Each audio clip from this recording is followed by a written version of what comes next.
Assalamu alaikum, namaste, khushamadid. Welcome to our program, Second Home India. Thank you for joining us as we continue to celebrate the National Day of Sri Lanka. The salutation goes, Ayubowan, which basically means, may you live long.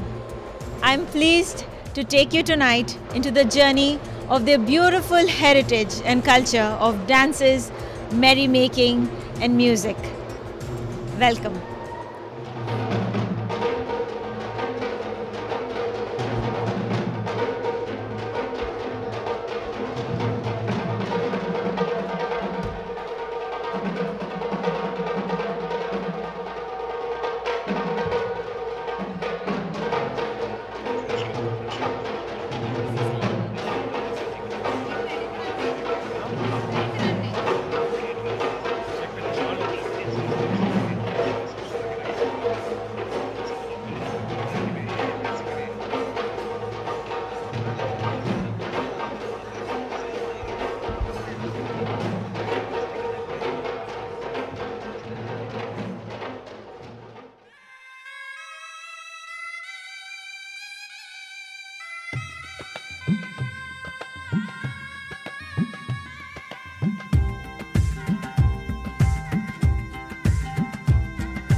The grand celebrations, the beautiful dances, and I now love to take you over to the ambassador's residence where we will talk in more detail with the choreographer, Mr. Chandana, and the sitar player, Mr. Pradeep.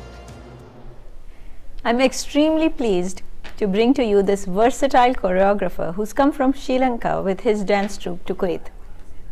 Mr. Chandana Vikramasinghe, welcome to our show. Ivan. Ivan. You know the meaning? No. You may have a long life. Oh, that's beautiful. I want you too. Thank you. We learned something new today. Tell us a little bit more about yourself.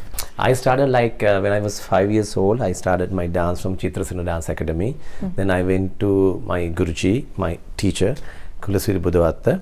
So then I went to Shantiniketan for my higher studies to learn Kathakali and Manipuri. My Kathakali Guruji is Kalamandalam T. Shankaranarayan, and my Manipuri teacher is Hemanta Kumar Yakom. So all big names. all my teachers helped me a lot to become a dancer. Right. Then I started my dance school nearly 20 years ago with 4 students.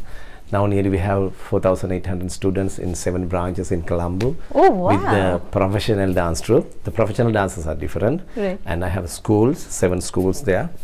So doing dancing and teaching, choreography, film industry, television, doing a lot of things. Right. But tell us, beautiful journey from a 5-year-old boy to have accomplished all this.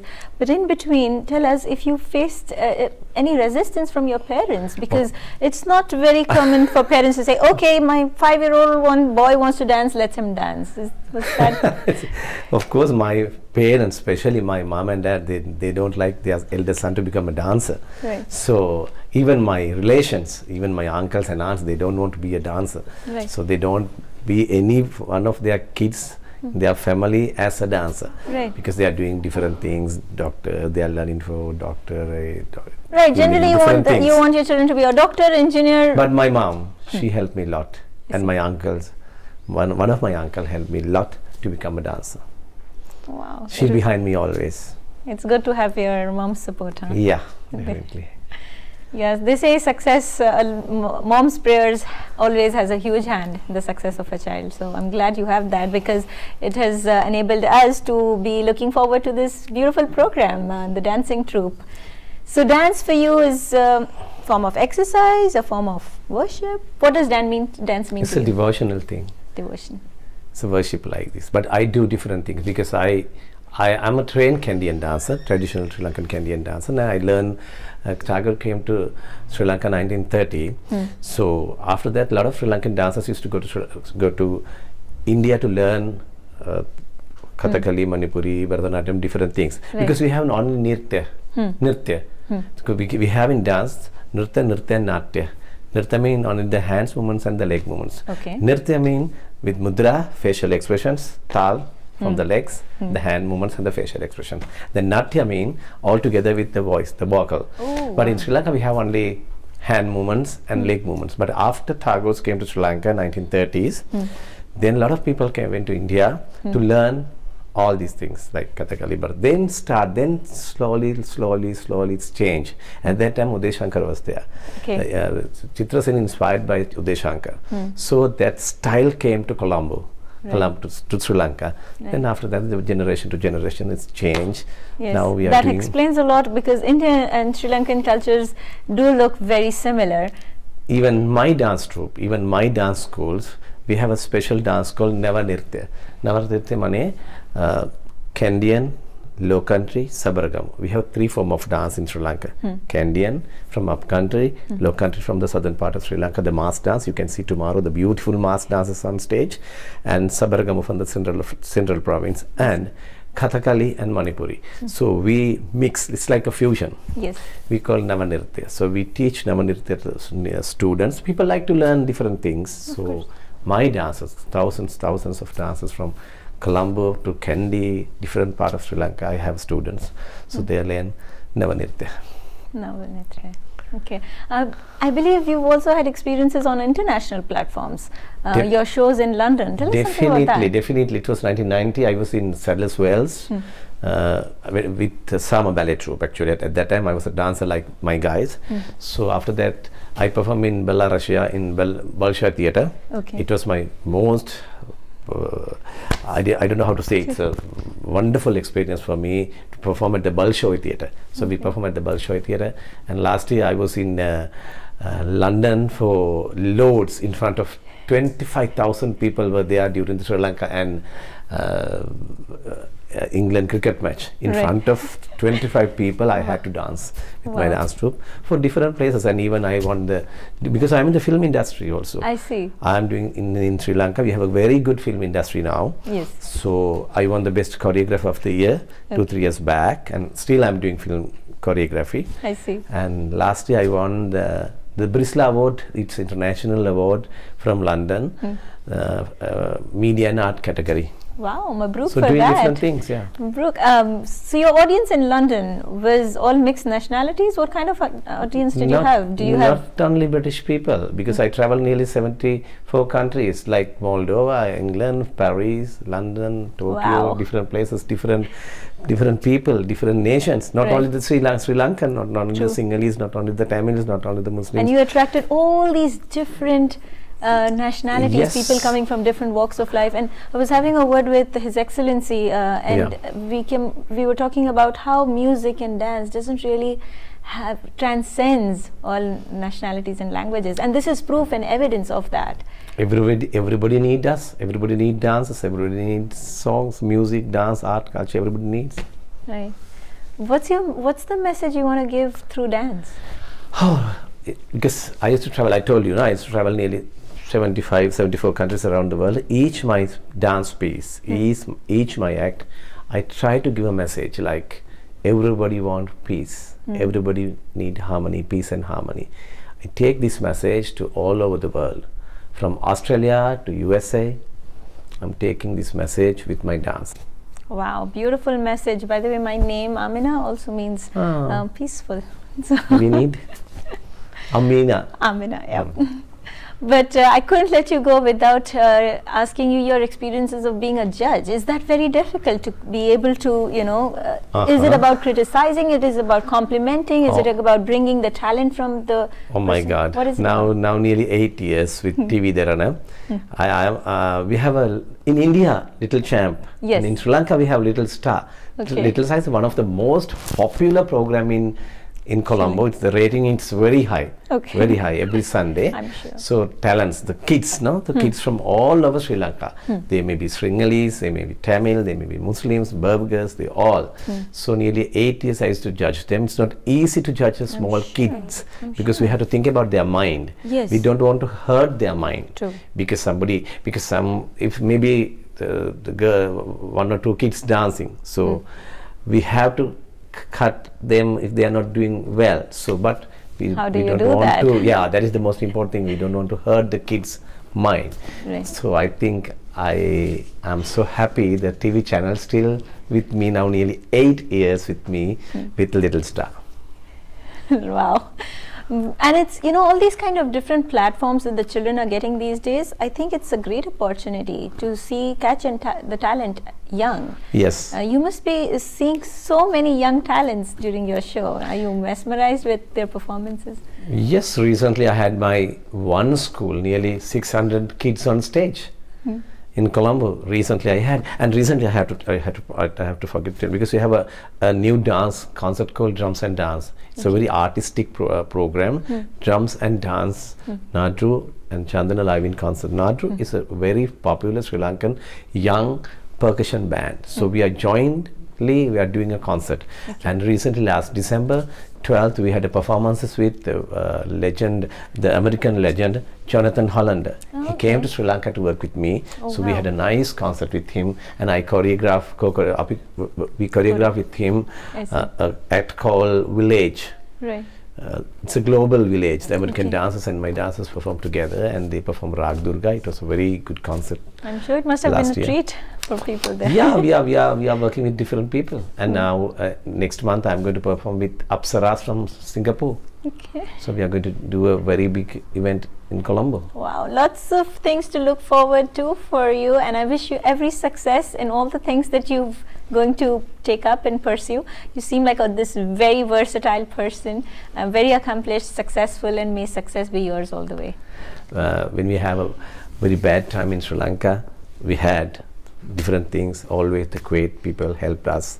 So I have to thank the Kuwait people and Kuwait government. Always you are giving a good hand to us, and we are a very cultured country. And also another message, please come to Sri Lanka. Sri Lanka is a beautiful, beautiful country. For your next holiday, please come to Sri Lanka. You can see the dance, everything in this beautiful island. And take advantage of the natural spices and the massages, and yes, those are fun. You can have this.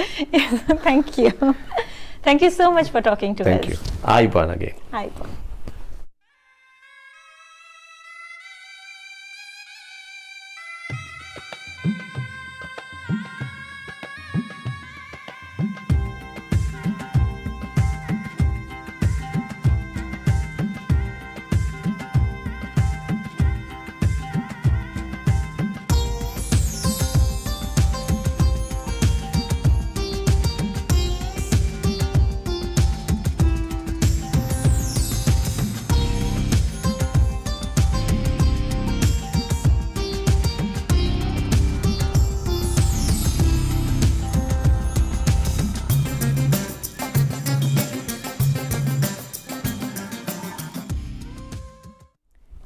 We are at the residence of the Sri Lankan ambassador in his beautiful home that has been made more beautiful with a sitar. The beautiful vibes that I can now feel, the sereneness in this area comes from a sitar.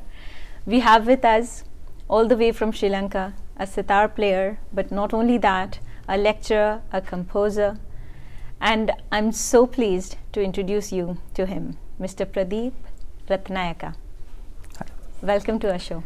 Welcome. I've heard so many beautiful things about the sitar, and it's the way you're holding it. It, you know, brings a lot of beautiful memories for me too. But how did you come to playing the sitar? Why did you know that this is the musical instrument that I'm going to play? I started learning the sitar at the age of 5 years. Before that, my father is not a musician, but he can play the violin. But there was a musical environment in our house. There were beautiful recordings of one of the great maestros in India, like Pandit Ravi Shankar, Ustad Alauddin Khan, all these great masters. And those days, my father got some records, and I was listening to those things also. But there was no sitar at that time, but there was a esraj. But there were so many instruments: tabla, violin, guitars, everything, serpina, harmonium. But there was no sitar. But one day I took that esraj. It's a string instrument, and you have to play with the bow like this, with a small one, smaller than a cello. You know cello? Yes. It's a cello. Then one day I just throw the bow and try to pluck. With your fingers? With fingers. Then after 1 month, my father gave me a sitar. Right, he identified that this boy is leaning towards the sitar. That's nice. Tell us about your experiences playing the sitar. What kind of life experiences has sitar got you? The concert, tell us something about that. Yeah, my first public performance was at the age of 10 years. 10 years? 10 years, Indian classical music. Do you remember that? Can you recall a few instances from? Were you nervous? Yes, you were. Yes, but I played because the show was 2 hours, and I managed to play all this. But it's pure classical music, Indian ragas. Then after that, I got a ICCR scholarship, Indian Council for Cultural Relations, and I did my first degree at Vishwabharati Shantiniketan, that great Rabindranath Tagore's university. Wow. And I got the ever marks, means I have scored the maximum marks. Record breaking. Record breaking. And then I did my masters. Then I came to Sri Lanka and started the Pradeep Anjali concert series. Right. I've heard about Pradeep Anjali. So you've come up with the concept of how these series concerts are going to be. Yeah, because at the time there were no instrumental music concert in our country. Then I started experimenting with all different styles like jazz, Western classical, then folk, then rock and roll, all these things I was experimented, and then I tried. Then I started this concert series, Pradeep Anjali, and it's a mixture of. But before the Pradeep Anjali concert series, I play the pure classical music because I'm a traditional musician. Because I can't forget my teachers and all these great masters like Ravi Shankar. I always start with Indian classical ragas. After that, then I want to break the limits of the sitar, try to give a new identity, new dimension. You mentioned jazz, and a concert with Masahiko Sato. Yes, the Japanese jazz artist. Yeah, he's a very famous jazz pianist, and last year we launched our first international CD, only sitar and piano, because normally sitar is played on with the tabla, no? Because we thought, because piano also is a percussive instrument. It's percussive because you will. There's a rhythm also there. Yes. There's because has to do with sound. Yeah, this sounds, and we did this, and we played jazz styles, then the Sri Lankan folk and all this. But if you want, I can show some jazz, how you can play jazz on the sitar. Oh, sure, we'd love that. I'm sure our audiences would love that. Yes. Jazz on the sitar. Sitar, yes. Okay, I'm sure this is everyone's very first. Yeah, because never played, because this is my original composition I composed and named as Eastern Blues. Eastern Blues. Eastern Blues.